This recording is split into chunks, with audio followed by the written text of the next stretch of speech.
It's time for this week's episode of Brandon Sports Talk, featuring in-depth interviews from those who are trending in the world of athletics. And now, here's the host of Brandon Sports Talk, Brandon Pate.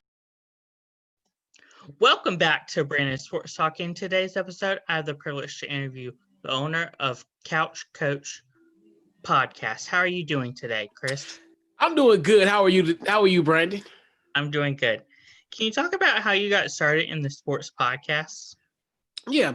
So essentially how it all started, it was something that I've been wanting. It was really wanting to do since I was like 12 years old.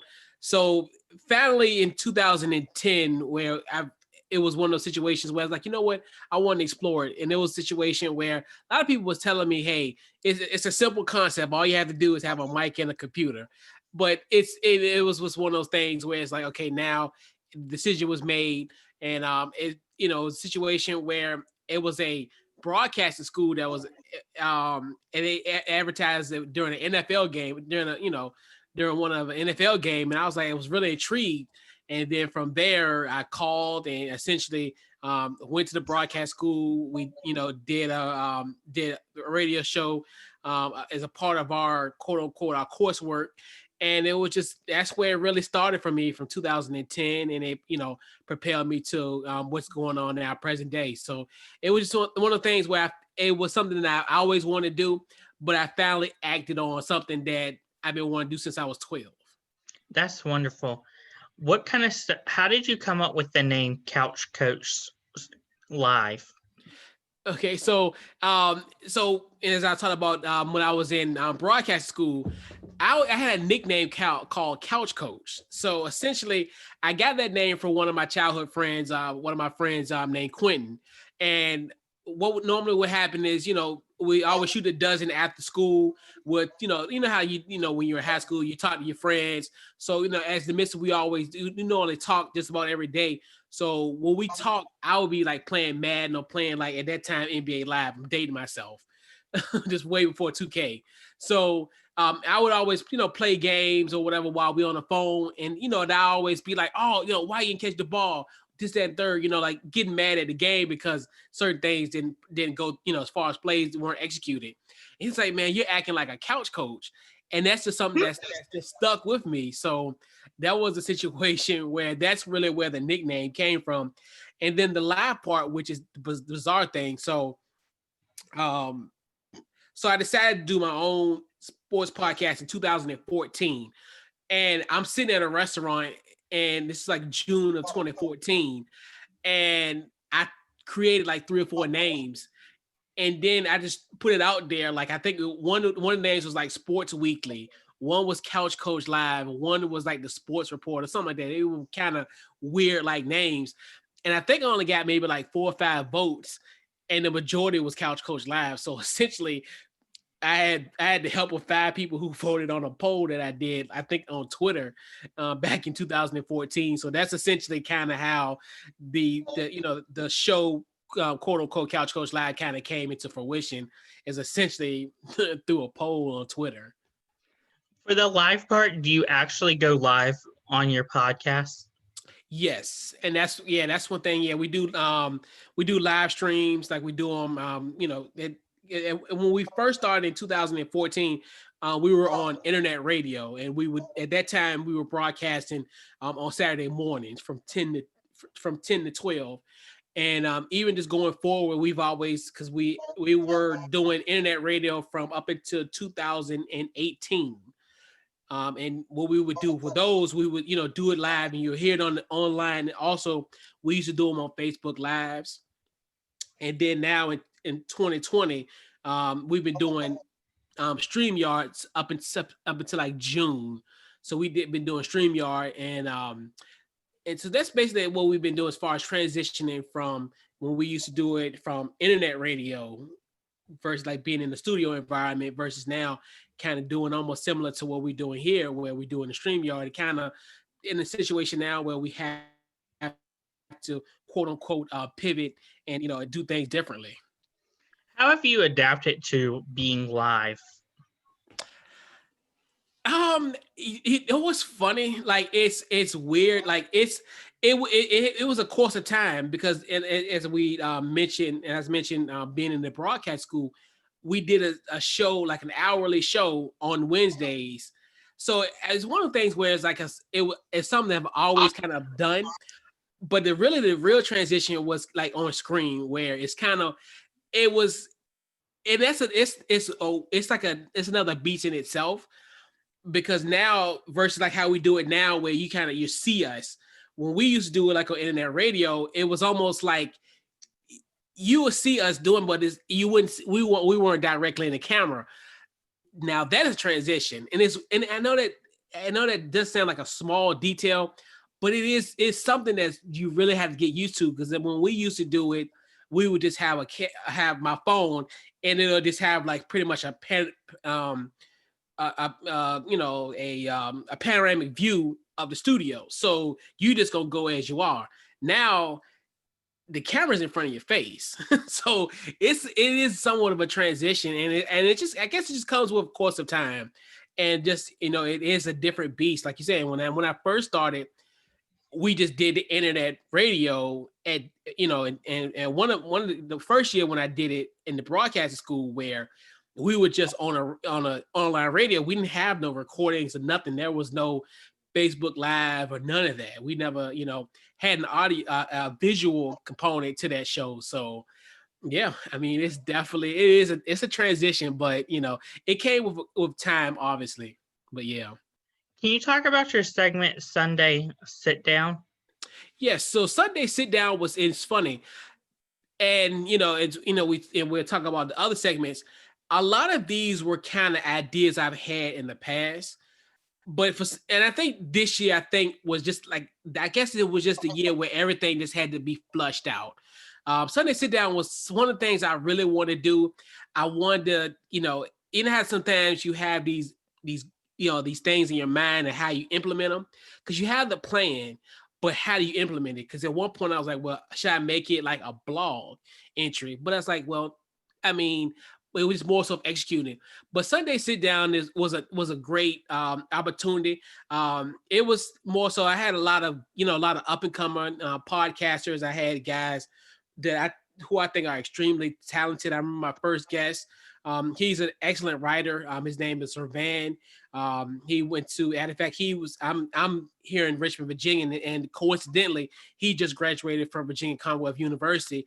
He does great work. I look at him as a guy that's a really up and coming guy, as far as from a sports journalist perspective. I like him. I'm a fan of his work. So it was one of the things, and then I had it for like 8 episodes. So, and I kind of wanted to have some type of content that was like numerical, because I think when I first began Couch Coach Live, I never did episode 1, episode 2. I kind of wanted to have something that was kind of segmented and I enjoyed it. I had so many fantastic guests. Had guys like had a guy named Keith Montgomery, had a guy Jelani Brown from What the Games Mean to Me. That him. I had guys like Gerald Glassford for the Lakers Fast Break. Tons of guys. I got a guy Barry from do a podcast in Boston. A couple guys, and it's just to name a few. If I don't, I might miss some names charted to my head, not to my heart. But it was just a great opportunity to interview those guys and get their perspective on their specific teams and their journeys. And it was just a great opportunity. And it was one of those opportunities where, even in those 8 episodes, I gained a lot from that. And a lot of these guys I work with even now, present day. So it's a great opportunity. It was a great opportunity to network. And it was just a great idea, especially considering the fact, and a lot of it too, the Sunday Sit Down was more so because the sports wasn't really going on during that time. Because I think we did that from April up until August. So at that time, the content was needed, because everybody we were all kind of scrambling as far as what kind of content to create. So Sunday Sit Down is something that's my little brainchild, and I'm definitely going to try to bring it out. I want to try to bring it back out probably in February, once the NFL season's over. Can you talk about the Overrated Monday segment? Oh yes, and Overreaction Monday was another thing, and and the beauty thing of all this one is also is another thing where I got this idea, especially with me being a beloved Washington football fan, and I would always have these weird type of overreactions, and it's funny listening to my local radio. It's weird. It was the most bizarrest thing where I looked at that was like my quote unquote therapy, where it's like, okay, people are knee jerk just like me. So it's this weird, like in the midst of all the chaos, there's people who think just like me who had these knee jerk overreaction Monday type of responses, and I was like, you know what? That's what something I should do, and that's just something, and that's something that we brought back this year, and definitely at full force. I definitely appreciate the guys who came on, like guys, like especially my one of my colleagues, Jeff Hunt of the Jeff Needs Sports Podcast, then also one of my good friends, and also another colleague of mine, Stephen Gillespie of Breaking the Game. Those guys definitely helped me with that, and they're great segments, and it's just nice little quick fun thing where we just overreact to what's going on in the week. And it's just one of the things where, hey, it's a kind of a situation. It's okay to kind of have what we say where hot takes and hyperbole is accepted. And it's a great fun show. Did you get the idea from ESPN with First Take and stuff? Somewhat to an extent. The thing with the ESPN in a sense, I think when they have these arguments per se to kind of like their plan to like go against one side, like as if just throwing out an example, if we can have a debate about flavors of ice cream, you can say you like cookies and cream, I can like cookie dough. So I gotta say, oh Brandon, why do you like cookie dough? That's ridiculous. That's utter stupid. No, I like both flavors, and it's okay to like both. So a part of me, I do like this, like some of it, but the whole thing of like kind of creating arguments just for the sake of it to kind of create that type of thing, that's the part I don't like, because it's okay to kind of like both, and then I'm not gonna kill you because you like cookie dough ice cream. I like it too, so it's just like Can you talk about your segment, the Happy Hour, Couch Coach Live Happy Hour? Yes, and that's another one where another 2020 kind of like all these. That's the beauty that this year I can always say as if you look at a silver lining in life, I look at 2020 as definitely a year where I can say to myself definitively, all the ideas that I've flushed out that I've had in the past, I flushed them out this year. And the funny thing, the antithesis really was because my day job, we had, we would always go out like on Fridays and whatever, this and third, and have what we call happy hour. And then after the pandemic, it morphed to what it was called a virtual happy hour. So I was like, you know what? Maybe I should do that in the sports with my with my fellow sports podcasters. And we did that. That was another situation where we did that from March up into June, where it's the funny thing about that too, where you look at how the sports calendar is, and that's another thing too, where the sports calendar was turned on its axis. So and that was another beauty thing where we created content off of the strength of not having sports. So that's another kind of one of those things where we had to pivot, because when you really sit down, you think about it, if you're doing like planning, during those time periods, okay, well, we got the NBA finals, the NBA playoffs, we got other stuff going on. And the only really sporting event that we really had in that time was the NFL draft.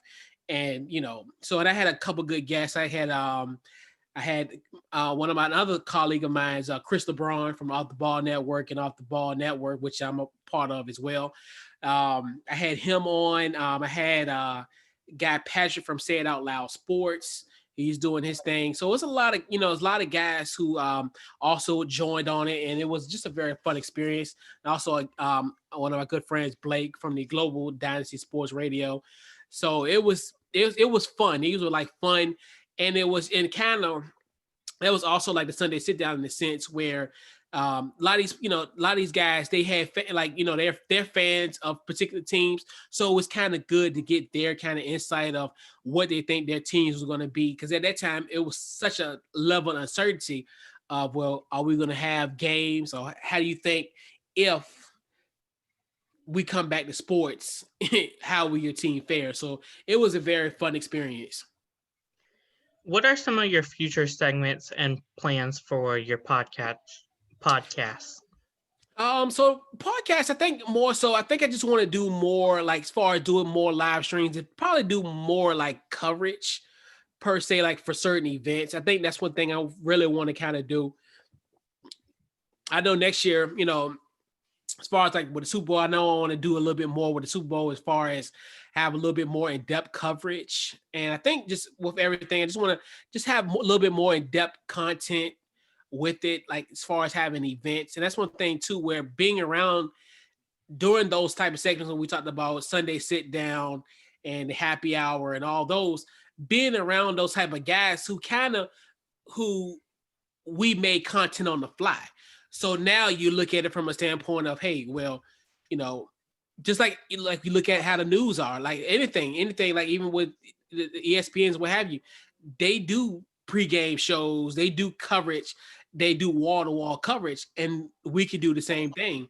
So I look at that as well. And then I think it's just more so just strengthen the brand, trying to get more guests on, and just trying to to me, so as far as just trying to work with others and collabing. I think, and that's a good thing about this year too. There was a lot of collabs this year. And I think, and it's funny where the collabs were great, because there was another situation where you realize, hey, we can make content and it's no rules. We're not bound to anything. That's one thing I learned about all these, because I kept on in my mind was like, well, should I do this? Should I do this? And I finally flushed it all out. And you see how when it flushed out, all these ideas kind of came into fruition. And now it's just a situation where they all help me have a better podcast, have me better presentation for my shows. It helped me tremendously. And it just lets you know the power of networking and the power of essentially of collabing.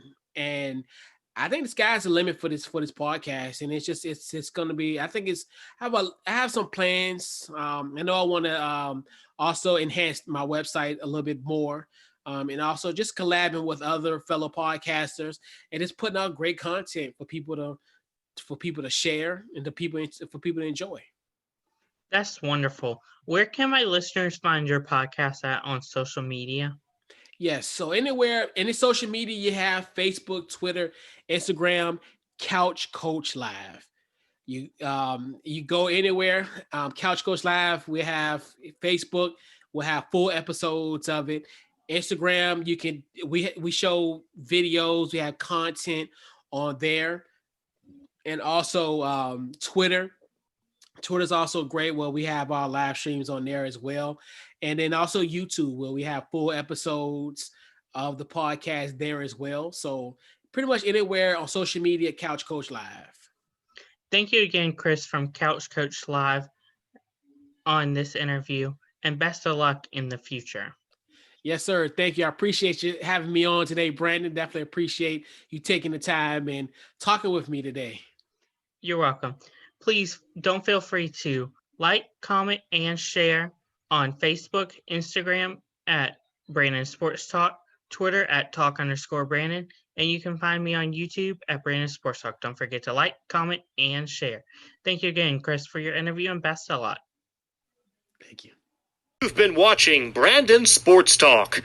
Please feel free to like, share, and subscribe to Brandon Sports Talk on social media and on YouTube.